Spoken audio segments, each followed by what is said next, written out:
eager to go to Mathura, and glorifying it again and again as he went there, he came to Prayag. There he saw hundreds of saintly persons who had come at sunrise in the month of Magh to bathe at the King of Holy Places, which was beautiful with the Ganges and Jamuna, and which was touched by Lord Madhava's glistening lotus feet. Everywhere he saw them, with songs, obeisances, prayers, Nam Sankirtan, instrumental music, and dancing, observing the beautiful festival of the worship of Lord Vishnu.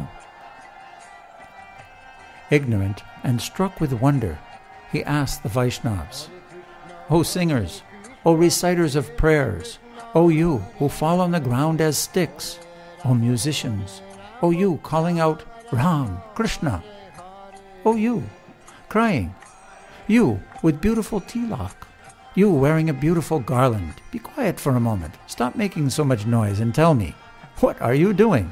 Whom are you worshipping with such reverence?" Hearing this, some laughed at him. Some said, "Fool, be quiet." And some, kind to the poor fellow, told him, "O son of a Brahmin, you don't know anything. Your intelligence is confused. Don't again and again call out to the Vaishnavas, and don't talk to them in this way. Initiated by a guru in mantras and rules of worship, we always worship Lord Vishnu, the Supreme Personality of Godhead.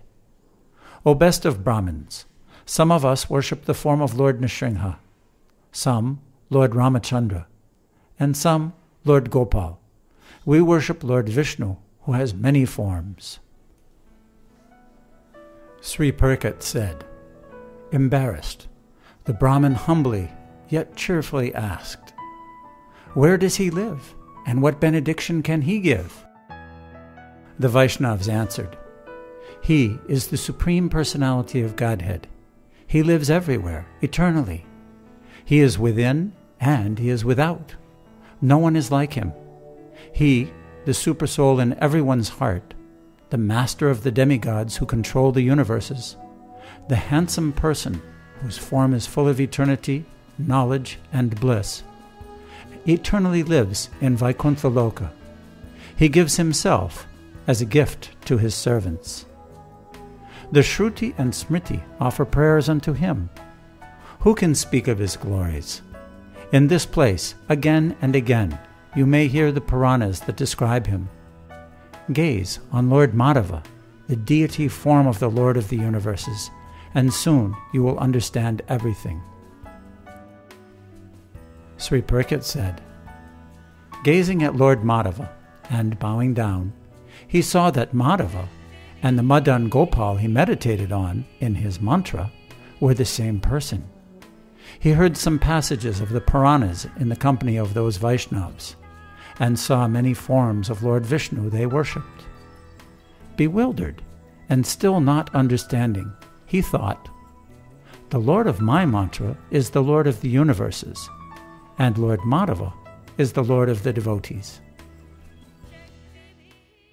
Sanatana Goswami explains that he did not understand that Lord Madan Gopal, the deity of his mantra, and the deity of Lord Madhava were the same person. He wondered, is the Lord I worship a person different from the Lord they worship, Madhava, the Lord of the universes? This Lord has 4 arms, decorated with a conch, chakra, club, and lotus. My Lord is not like he. How can my Lord be the same person as Lord Madhava? My Lord does not have a half-man, half-lion form. He is not a dwarf. He does not have forms of a fish, tortoise, boar, or other animals. He is not Ramachandra, who is a king and holds a bow in his hand. He is like the Gopal, worshipped here by some. Still, I don't think my Lord is the Lord of the universes. He is not like the Lord I heard of in the Magh Mahatmya and other passages. Holding a flute to his mouth and decorated with forest flowers, he protects cows with his cowherd boyfriends. A rake who enjoys pastimes with the gopis, he jumps over the religion of the pious. By the power of the goddess, I found bliss in worshipping him.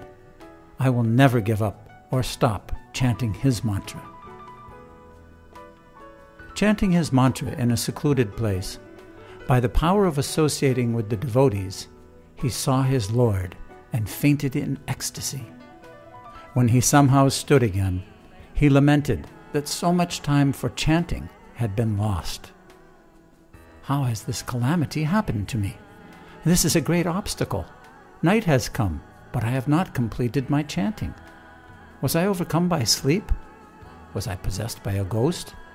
I am so wretched that even in this misfortune, my heart somehow feels happy. Lamenting and fasting, he fell asleep.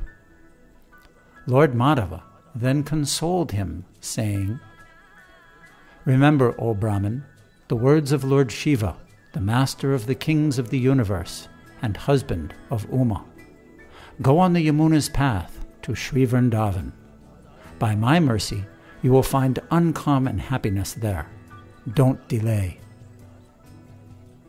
He rose early in the morning and, a happy man, began his journey. Gradually he reached Mathura city and bathed at Vishramghat. Then he went to Vrindavan. As he chanted, in meditation he saw the Lord's associates. At every moment he rejoiced.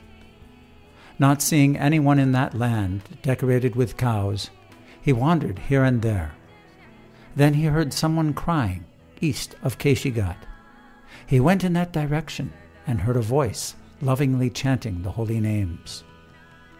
Because of the forest's blinding darkness, he could not see anyone. Concluding that that sound was coming from the Yamuna shore, he eagerly went ahead. There, in a kadamba grove, he saw a handsome youth with delicate limbs, dressed as a cowherd boy. Sanatana Goswami explains that the youth wore a peacock feather crown and was holding a flute, buffalo horn, bugle, stick, and other objects. Mistakenly thinking that this was his worshipable deity, in great happiness he called out, "O Gopal!" and to offer respects fell as a stick to the ground.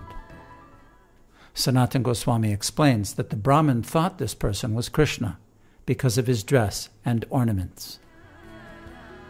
Returning from his meditation to external consciousness, that person, who was a knower of everything, understood that his guest was a Brahmin of Mathura living in Kamadesh and engaged in the worship of Lord Madan Gopal.